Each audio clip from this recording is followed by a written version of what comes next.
UN humanitarian response plan is only 11% funded, despite the dramatic situation of the Lebanese people and the Lebanese economy. Let me close by once again asking the political leaders to resolve the crisis and the international community to come forward, strengthening its support for Lebanon. Thank you. And I am naturally at your disposal for a few questions. Thank you, Mr. Secretary General. Ladies and gentlemen, we will now open the floor for Q&As. We will have only one question per person to allow as many people to ask questions. Please raise your hand, and if given the floor, please say your name and the name of the media organization you belong to. Thank you.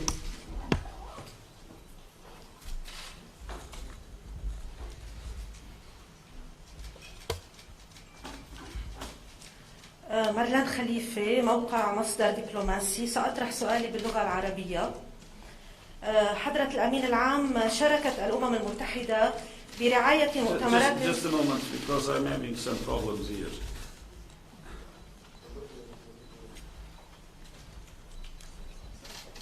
Can you? Okay. حضرة الأمين العام، شاركت الأمم المتحدة. Okay. Just a moment. It's the sound. It's very low.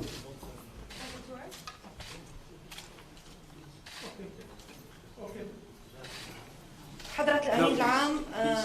Just a moment. Sorry. I have to do something. Don't worry about that.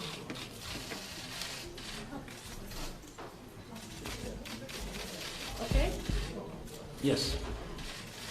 حضرة الأمين العام، شاركت الأمم المتحدة برعاية مؤتمرات عدة للدول المانحة من أجل لبنان ولدعم الشعب اللبناني بدعوة من فرنسا. هل من مؤتمر جديد تحضره الأمم المتحدة وفرنسا من أجل لبنان، وخصوصا وأن فرنسا ستترأس مجلس الأمن الدولي مطلع العام الجديد؟ شكرا.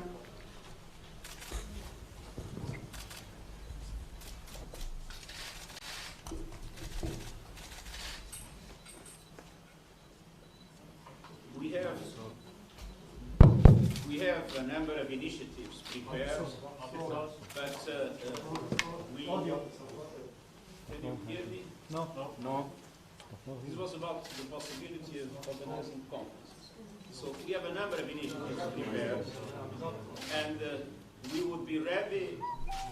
And we have been in contact with different member states to organize a strong mobilization of the international community, including the possibility of a conference, but a strong mobilization of the international community. But the international community will probably not, independently of the support that has been provided, will not be responding as we need to respond if they see the country paralyzed and if they do not see a number of clear reforms in relation to the economic and the social and the political life of the country, guaranteeing that the Lebanese institutions are putting the country on the right track, fighting corruption, respecting human rights, and presenting a credible economic recovery plan, in which, of course, the negotiations with the International Monetary Fund are essential. We need the support of the international community to be much larger than what it is today, and Lebanon, the Lebanese people deserve it, but there is a homework that must be done in Lebanon, and that homework is essential for the credibility of Lebanon in order to make sure that we are successful mobilizing the support of the international community.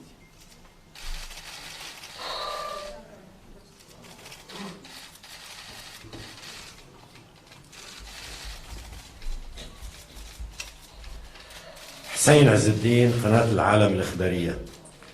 حضرة الأمين العام، طبعا أثنيتم من خلال كلمتكم على أنكم حريصون على أمن وسلامة لبنان، إلا أن ما يعيشه لبنان واقعا هو الخروقات التي يعاني منها من قبل الكيان الإسرائيلي الذي ما زال يحتل جزء كبير من الأراضي اللبنانية، وهو يخرق القرار 1701 الذي طبعا برعايتكم تعملون على تطبيقه وإنفاذه حتى يكون على الأقل مسار آمن بين لبنان وفلسطين المحتلة. هل بإمكان الأمم المتحدة أو أنها تعمل حقيقة على الضغط على الكيان الإسرائيلي لوقف خروقاتها البحرية والبرية والجوية واستعمال الفضاء اللبناني أيضا للاعتداء على دول عربية شقيقة للبنان؟ شكرا. First of all violations are unacceptable, as I said in my intervention. And on the other hand, we are totally committed, as we know where the origin of the problem is, we are totally committed to the two-state solution in Palestine and Israel. We are totally committed for a Palestinian state created and recognized in line with the resolutions of the General Assembly and the Security Council, and living in peace and security with the State of Israel, and with obviously the guarantee that the integrity of Lebanon will be entirely respected.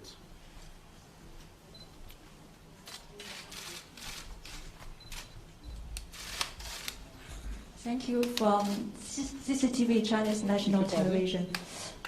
Two questions is okay. Yes. I have been in Beirut for 2 months. Every day we are talking about economic crisis and political disputes. So what do you think the future of Lebanon, and how can we achieve unity here in a country so divided? And another question is about China. You will go to Beijing to participate in the opening ceremony of the Olympic Games. So some countries boycott the Olympic diplomatically. So what do you think of the relationship between sports and politics? Thank you. What was the first question?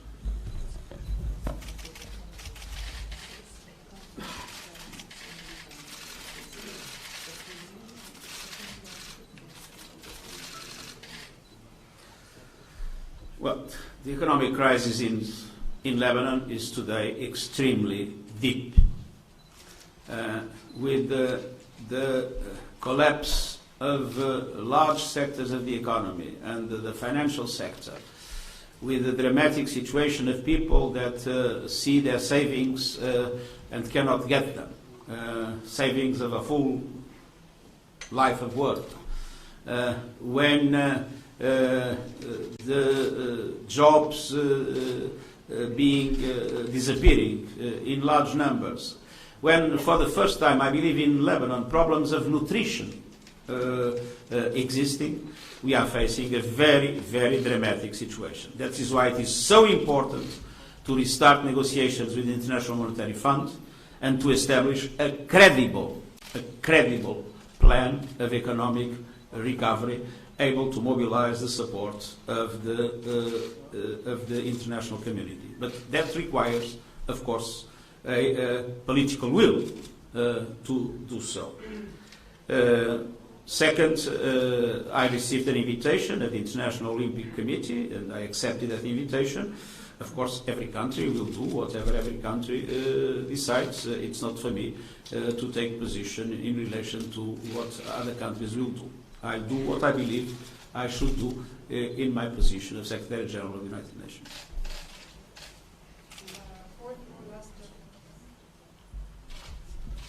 أحمد سنجاب مدير مكتب وكالة أنباء الشرق الأوسط المصرية. سؤالي لحضرتك هو ماذا ستقدم الأمم المتحدة من دعم للبنان خلال الانتخابات المقبلة لضمان إجراء الانتخابات في موعدها؟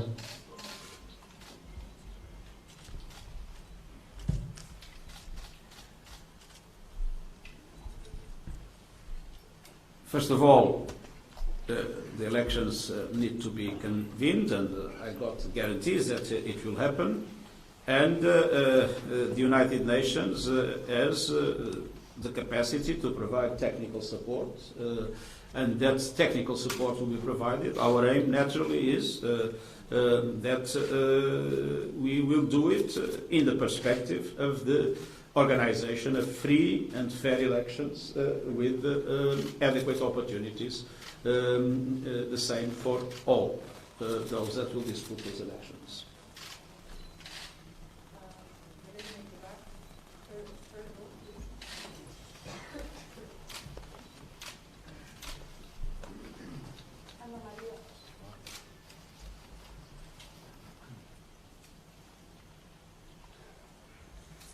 Ana Maria Ohan, EFE, the Spanish news agency. After listening to testimonies of Lebanese people and overall your visit, do you think there must be an international investigation regarding the Beirut port explosion for it to be as transparent as possible? Well, there is an investigation taking part, and I am a strong supporter of the separation of powers. I would not take any initiative to put into question what is being done. But obviously, I believe that it is necessary to have an investigation that is fully independent, impartial, and transparent. And I hope that this will be the case in the Lebanese context, and of course, if that will not be the case in the Lebanese context, I believe that it would be important for the international community to act, what requires, of course, mechanisms of decision that go far beyond my own competence.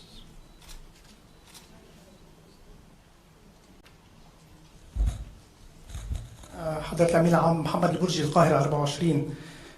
سؤالنا لحضرتك، هل من جديد فيما يخص المراجعة لدولة اليونيفيل التي طلبتموها في آخر تجديد للقرار 1701 في آب الفائت فيما يخص عمل اليونيفيل الميداني وتعاونها مع الجيش اللبناني؟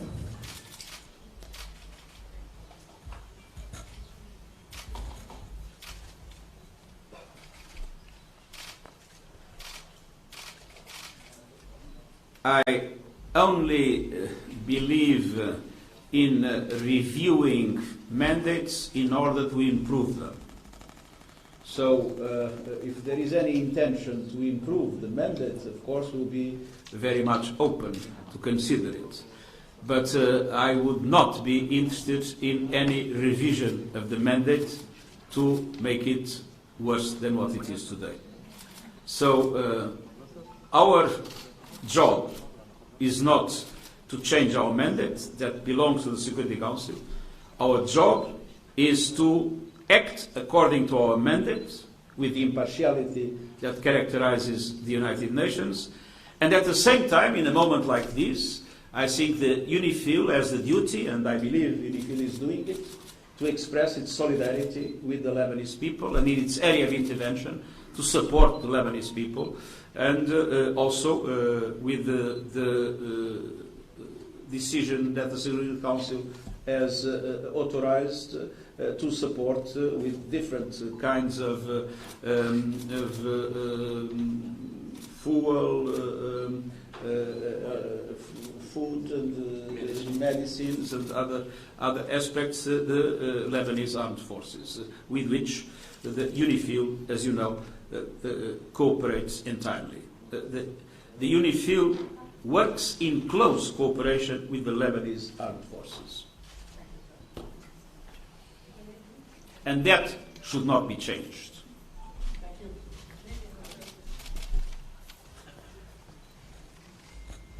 Tilia Hello, ici Beirut. Will the Lebanese health sector benefit from any sort of assistance from the UN amid the current political, economic, and sanitary crisis? And if that's the case, how would this assistance be implemented and through which mechanism? Thank you. The UN has mobilized all its agencies, and especially in the context of the COVID, to fully support Lebanon. And I believe that UNICEF and WHO have been very active in relation to support the vaccination process, in relation to the provision of different equipments, in relation to cooperation with different entities of the civil society involved in this sector, and in providing technical assistance to the official departments that are responsible for health in Lebanon. We are totally committed to support the Lebanese people in these very difficult circumstances, in which increased poverty is added to a newly spreading COVID-19.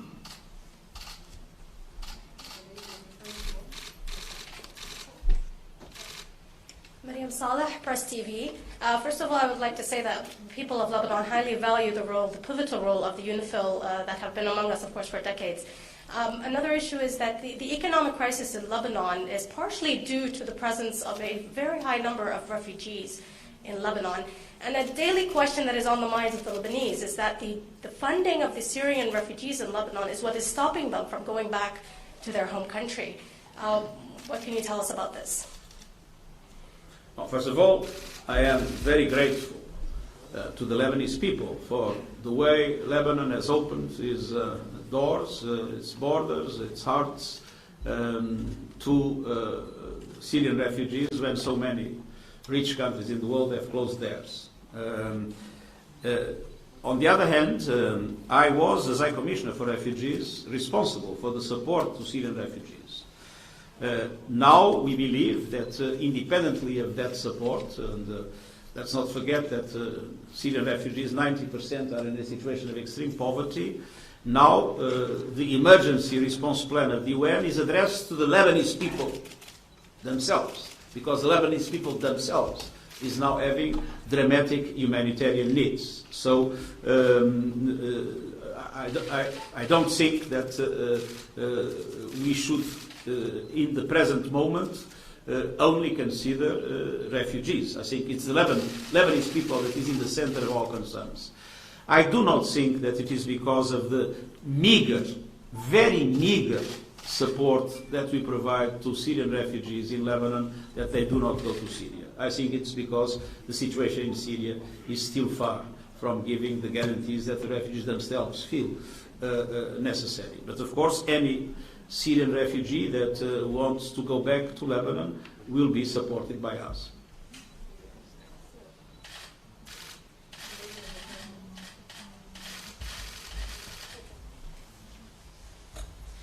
كاترين حنا الجزيرة. سعادة الأمين العام، تحدثتم بالأمس عن مسعى من أجل تسهيل مفاوضات ترسيم الحدود البحرية بين لبنان وإسرائيل. ما هي الخطوات التي يمكن أن تقوم بها الأمم المتحدة في هذا المجال، وأين هي نقطة التعثر الأساسية برأيكم في هذه المفاوضات؟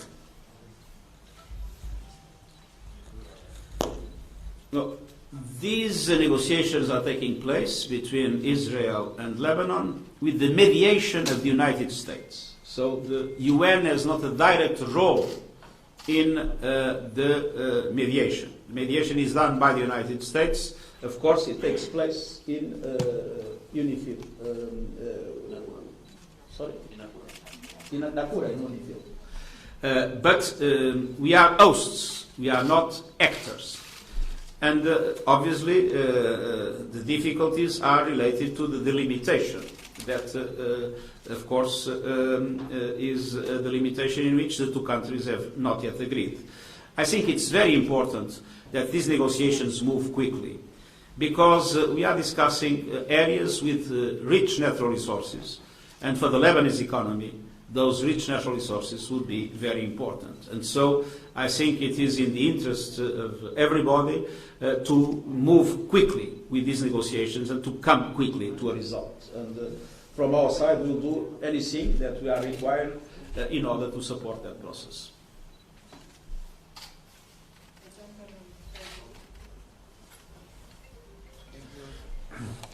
Nabil Abi Saab, Al Arabi TV station. Mr. Secretary General, did you raise the issue of the eastern border of Lebanon in this visit? Did you discuss the situation on the eastern border between Lebanon and Syria? Because as we read in your periodic reports that these borders are not under the control of the Lebanese army in some parts of it. So what do you think about the eastern borders? What should be done for the state of Lebanon and to stabilize maybe, or to have better control of these borders? It was not an area that was discussed in depth. We mentioned several difficult situations in that border. I remember when I was High Commissioner for Refugees, there was an area, let me see, Arzal, I think, Arzal, that I visited, where there was infiltration of several groups from the Syrian area, and where the Lebanese armed forces were asked to come and to protect the population. And in my opinion, it is essential that the Lebanese armed forces are able to control all the borders of the country.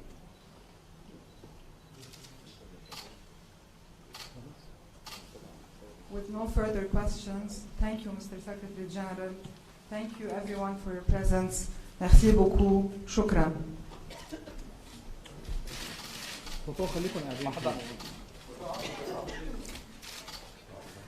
The